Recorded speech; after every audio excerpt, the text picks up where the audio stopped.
बातमी आहे शरद पवार यांच्या दौऱ्यासंदर्भात। शरद पवार यांचा बीड दौरा आहे। मवियाचे उमेदवार बजरंग सोनावणेंच्या प्रचारार्थ सभा होणार आहे।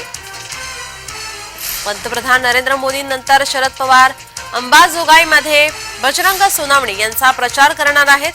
बीड लोकसभेच्या भाजपाच्या उमेदवार पंकजा मुंडे यांच्या प्रचारार्थ नरेंद्र मोदी यांची जाहीर सभा अंबाजोगाई येथे झाली होती। पंकजा मुंडे यांचा प्रचार या ठिकाणी करण्यात आला होता। शरद पवार यांचा आता हा बीड दौरा आहे। बजरंग सोनावणे यांच्यासाठी हा प्रचार दौरा होणार आहे।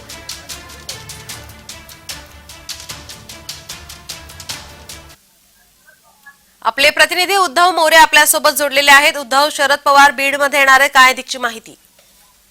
नक्कीच, कारण की 2 दिवसापूर्वी देशाचे पंतप्रधान नरेंद्र मोदी यांनी बीडच्या अंबाजोगाईमध्ये ज्या की बीड लोकसभेच्या भाजपचे उमेदवार आहेत पंकजा मुंडे यांच्या प्रचारार्थ सभा घेतली होती।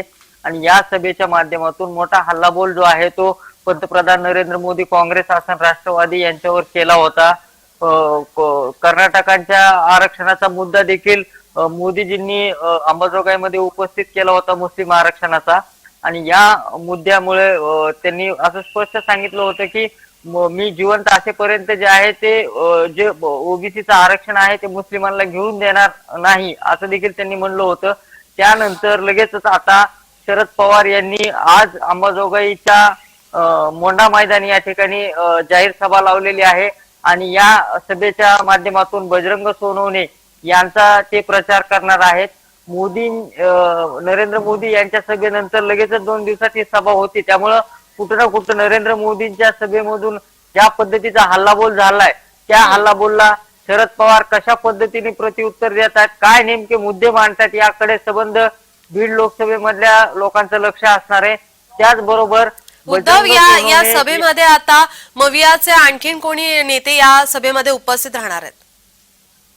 नक्कीच, जयंत पाटील जे आहेत ते 2 दिवसापासून बीडच्या दौऱ्यावर आहेत। काल जयंत पाटील यांनी बीड जिल्ह्यामध्ये 4 सभा घेतल्या होत्या आणि आज देखील शरद पवार यांच्या सभेच्या ठिकाणी ते उपस्थित राहणार असल्याचं माहिती मिळते। मात्र अधिकृत ते उपस्थित राहतील का या सगळ्या संदर्भामध्ये माहिती आलेली नाही।